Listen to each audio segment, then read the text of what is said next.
Yes, I am a polyglot and I can speak English, but also Spanish, Catalan, Valencian, and also French.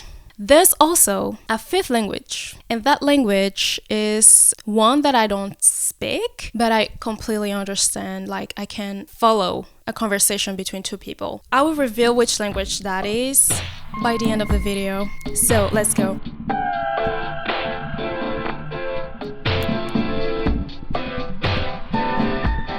In this video, I want to explain to you how I became a polyglot. For that, I will do it in each one of the languages that I speak. I don't speak these languages at the same level, but I can maintain a very natural conversation in those languages. First of all, since we are speaking in English, let's get right into it. I don't know if you can tell, but English is not my first language, and sometimes I make mistakes and I have to pause to think. It is a language that I grew up learning. Like every kid in the world, we have to study English because it's like the most important language in the world. When I was younger, I didn't care too much about the language. But as I grew older and I started being interested in music and American singers and American music, I felt this motivation to learn English on my own. I was so intrigued by this artist that I started even writing my own songs in English, which is crazy. When I read my old lyrics, I can tell that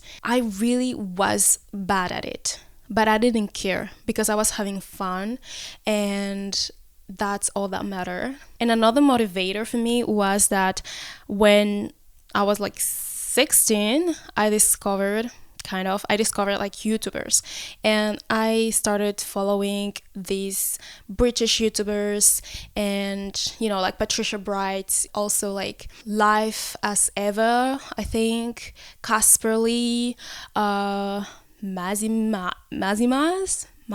I think. Also, I remember Monica Style Muse, Maya from Maya's World. I think that's the name of her channel.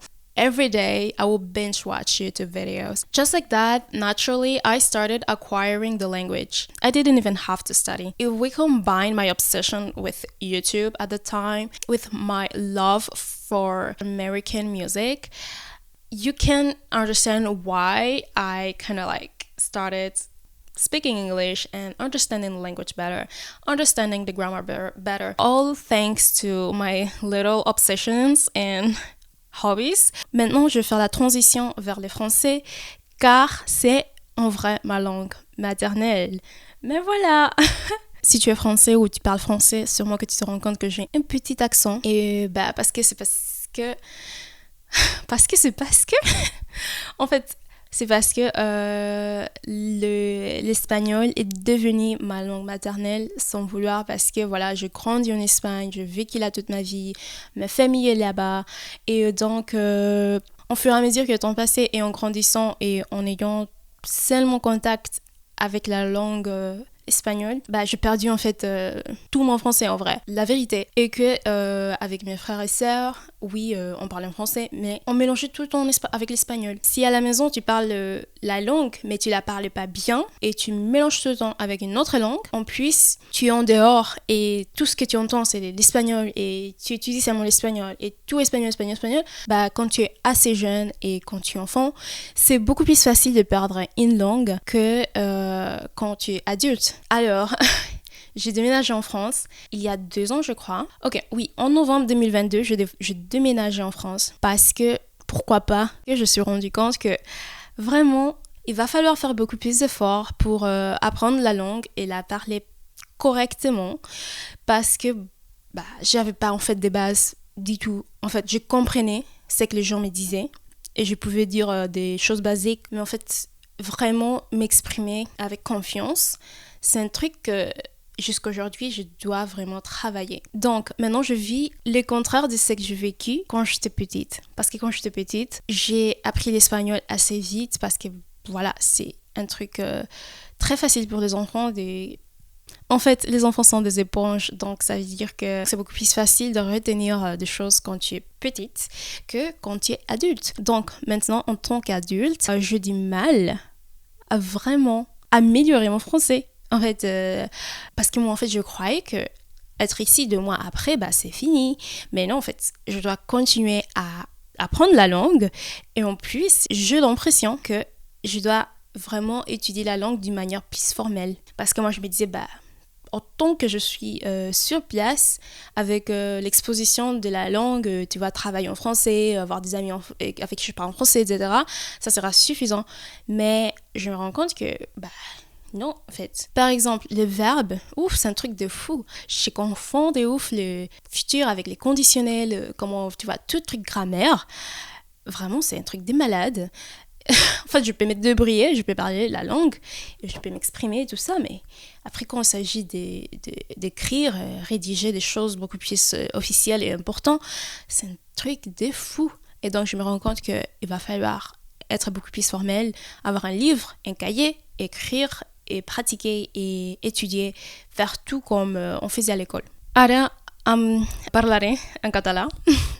La cosa amb el català és un dels idiomes que més m'agrada en el món, però tinc aquesta dificultat des que he deixat l'institut, no practico mai la llengua. El català és una llengua que he après des que era molt petita, des que anava per bolets. He crescut veient els dibuixos animats de K3, 3XL, tots els animes que posaven i que passaven a la tele. A més, abans, amb la meva família, vivíem a Catalunya, però després ens hem mudat a la comunitat valenciana. Llavors, el meu català devia adaptar-se al valencià. El problema que tinc amb el català i el valencià avui és que em sembla molt difícil,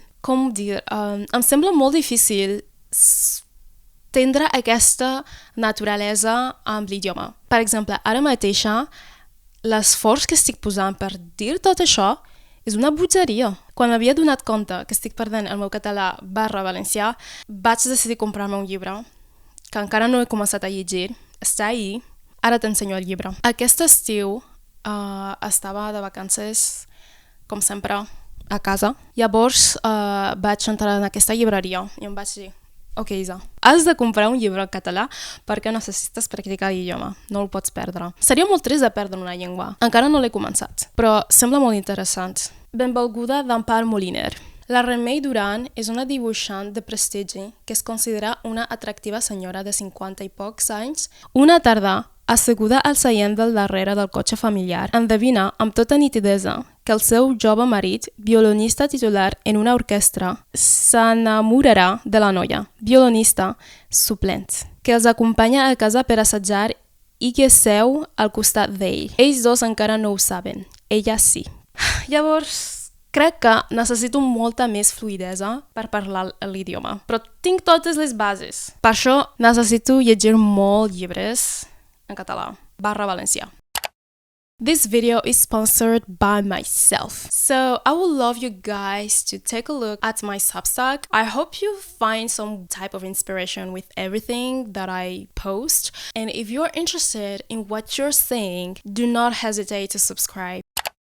El español. Diría que se ha convertido en mi lengua materna, por así decirlo, porque es el idioma en el que me siento más cómoda, expresándome, hablando, etc. La forma en la que aprendí el idioma, pues naturalmente era una niña y pues como todos los niños, es fácil retener ciertas cosas, bueno, la mayoría de cosas, porque los niños, como he dicho antes en francés, son una esponja, son como una esponja, entonces todo es así de simple. Entonces, claro, y no sé qué decir más. Simplemente, pues viviendo en un sitio de habla hispana, adquieres el idioma. Y obviamente, si vas al colegio, pues es que se hace muy natural. No hay mucho más que decir. Claro, tenía muchas más cosas que decir para los otros idiomas, porque tenía que precisar mi nivel. Como por ejemplo, he dicho que con el catalán me falta esta fluidez en la hora de hablar. Con el francés me hace falta practicar mucho más la gramática y todo lo que es verbos, conjugación, etc. El inglés, mi problema está en que hace mucho que no lo practico y que no lo estudio. Entonces creo que me haría mucha falta refrescar mi memoria porque hay cosas, pequeños detalles que necesito mejorar. So yeah, these are all the languages that I can have conversations in, but there is a fifth language and that is Swahili. So Swahili is a language spoken in so many places in Africa, and because I'm Congolese, so there is this part of the country that is the common language. So my parents, they speak Swahili. So I grew up listening to them, having conversations on that language. So naturally, I acquired a very easy listening ability and understanding of the language, but I cannot speak it because I have never practiced it. I mean, it makes sense because growing up, I had to learn other languages before I could actually learn Swahili. For example, like Spanish, then Catalan / Valenciano, also English. So those were like the three main languages that I grew up learning, because French was not even a priority, because again, in school, you only learn French as an option when you are like in high school. If I have to make a list of my most dominant language to the least one, I would say that the first one is Spanish. The second one is, nowadays, I don't know if it's English or French. I really don't know. When it comes to writing, I can write English very well, better than French. But sometimes I feel like I can really express myself in French, like a lot better. Sometimes. I don't know. I'm very confused about that. But just because I can write in English pretty well, let's say that English is my second one, French is my third one, Catalan is my fourth one.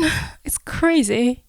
It's crazy because it's crazy. I grew up learning the language alongside Spanish in school. And then the language that I really don't speak at all, but I completely understand, is Swahili. In fifth place. When I was younger, it was probably like when I was like 12, it was like Spanish and Catalan at the same level, then French, then English, and then Swahili. So yeah, I grew up to be very proud of this ability of speaking so many different languages, and I grew passionate about language learning. So when I discovered K-pop and Korean dramas, I wanted to learn the Korean language. So I have some notions of the Korean language, of Hangul.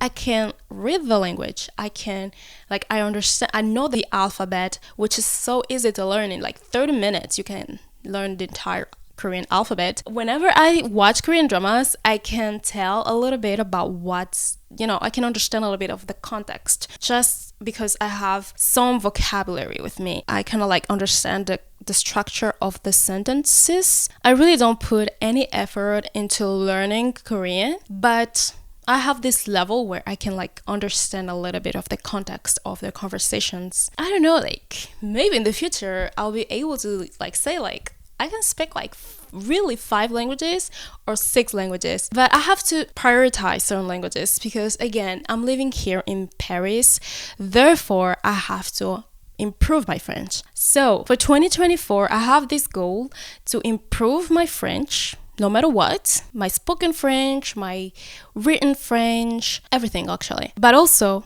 I need to improve my English, especially being able to speak comfortably in English. That's why this YouTube channel is so important, because it's a way to keep myself accountable with, practicing English. I really don't have real life occasions where I can actually speak in English because again, I'm surrounded by French, and then when I'm in Spain, it's Spanish.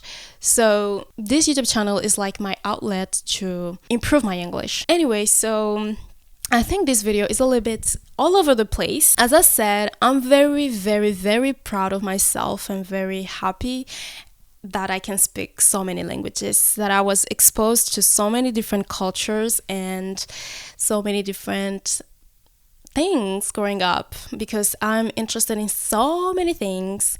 Being able to speak multiple languages, it is a life skill. And I'm just grateful that that is my experience.